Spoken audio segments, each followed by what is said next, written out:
Yeah, Peacemaker Season 2 kinda sucks. It only took James Gunn 3 projects for his DCU to already be back on the same track as it was with Snyder, with Peacemaker being its first true complete misfire. Bro, I'm straight up not having a good time. Now, to be fair, I wasn't the biggest fan of this show going in, as I only recently got around to watching the first season, which I surprisingly had a fun time with, but I only really did so because James Gunn said it would directly tie into the Superman sequel. I guess we're already getting homework for the DCU. So much for Gunn saying he was going to differentiate from the MCU. Instead, he said, nah, fuck it, let's do that and the multiverse thing. People love that, right? Wrong! This season takes a complete turn for the worst in almost every way possible. The biggest factor of this show's failure and the less than ideal start to the DCU is the reality of everything beginning to suffer from James Gunn fatigue. Because I've had enough of this dude. What I mean by that, and I'm sure some of you guys have noticed it too, is that what James Gunn is really good at, taking a group of lovable misfits that grow a bond and form some type of dysfunctional family dynamic while there's a looming threat they must take down in order to redeem themselves. He's great at. But I don't want everything to be that, you know? Not everything can be Guardians of the Galaxy, nor should it be. Corporate needs you to find the differences between this picture and this picture. They're the same picture. This show is at its worst when it's tapping into those indulgences of his, and for whatever reason, those indulgences have been cranked up to 11 this season.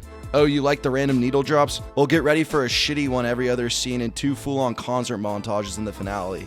Oh, you like James Gunn's sense of humor? Well, get ready for every character to talk like a 13-year-old in a COD lobby and hit you with jokes in the middle of any decent emotional moment because we can't let things be actually serious.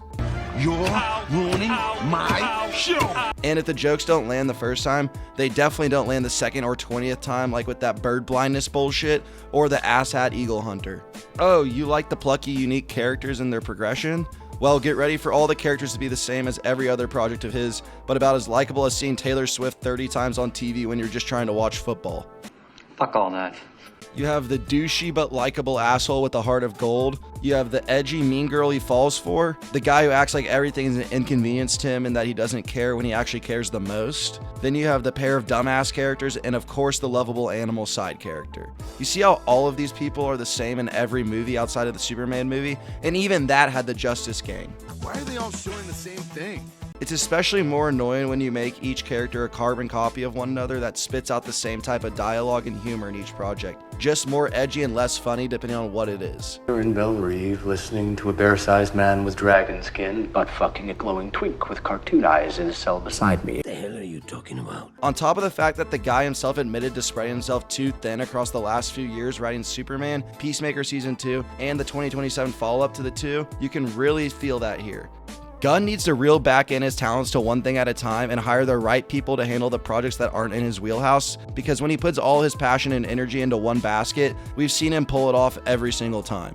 It's when he's out here trying to be Kevin Feige on top of writing and directing everything so far that you leave creativity too dispersed out and leave the audience wanting less. Yeah, I'm gonna pass. So, outside of all that, how's the story? Well, there really isn't one. Nothing's happening.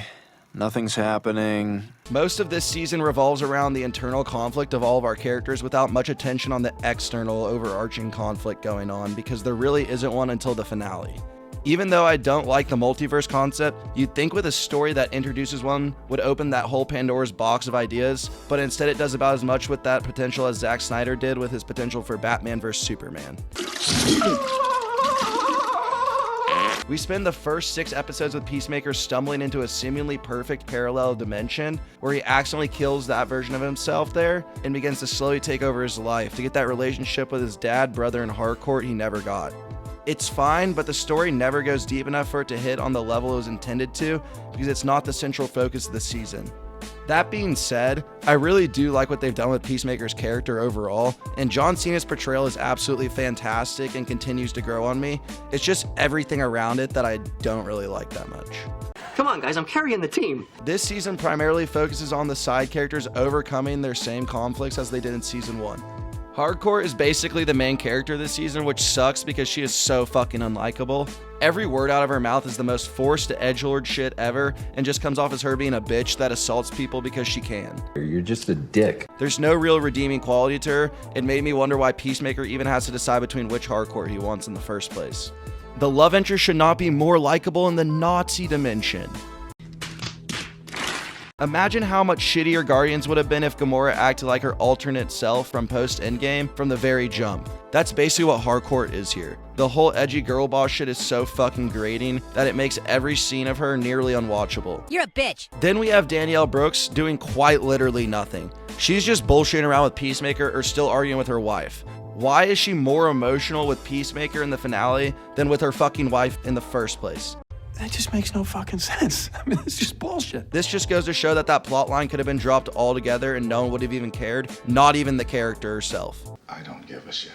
Economos is still a fat pussy, but instead of getting out from under the oppressive control of Waller, he's now getting out from under Flag's control. Same, but different. Vigilante is the same old fucker, but I will say it was pretty funny to meet his mom. The new side characters add about as much to this show as a new coat of paint does to a totaled car. The Cyborg Lady and Tim Meadows take up so much time, yet I couldn't stand either one of them. Not to put them on blast, but whoever plays her gives one of the worst and least convincing line deliveries I've heard every single time she talks. And Meadows is just doing a bunch of unfunny improvs the whole time and feels like he was pulled out of an 80s comedy and did a bunch of coke before filming. I love cocaine! Then we have the finale where everything goes balls to the wall and speedruns an entire season's worth of shit in one episode and makes for the messiest finale I've seen in a minute. A whole new series of unconnected events begin happening without any earned explanation outside of 2 scenes in the episode before. I never feel like Flag is pushed to the point where he'd ask Lex Luthor for help, considering he's sending a group of dumb fucks to apprehend Peacemaker in the first place, and I certainly don't understand the board's decision to back him and going with Lex. Why would you do that? Why would you do any of that? They need to go all out on making Rick Sr. a true overarching antagonist of the next 2 seasons, with you growing to truly hate him, and stretch out these storylines over the next season. Have the second season be a true character journey that climaxes with the group therapy session, since that was obviously your goal in the first place, and show the other random side characters form an actual bond with the core group instead of randomly switching up because yay, we need a happy moment in the end. That's some bullshit. Then you explore Flag trying to get access to the portal, get revenge, and have the dimensional time heist for Peacemaker in season 3. But instead they rush through way too much in the finale without ever going into anything deep enough in the episodes leading up and leave off at a weird point in the story that feels unsatisfying. It's a case of terrible pacing created by someone overworked and stretched beyond their capabilities. Is Peacemaker a complete failure across the board? No, not at all. Is it good? No, not at all. Complete failure though? That's a bit much. I think it's pretty obvious what happened here. Kind of like Ian Malcolm said, we had someone so eager to try and push themselves to the limits that he never stopped to think if he should. You sure about that? You sure about that? Peacemaker is the DCU's first step in the wrong direction, and unfortunately for Gunn, his leash isn't as long as Snyder's. Get your shit together.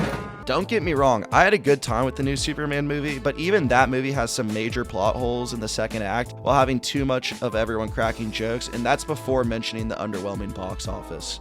Hopefully James Gunn can turn it around, but with a weird selection of movies to kick off the universe over the next few years, and we've already seen quality and product diminish majorly the further James Gunn tries to stretch his talents, I'm just cautiously awaiting to see how it all unfolds.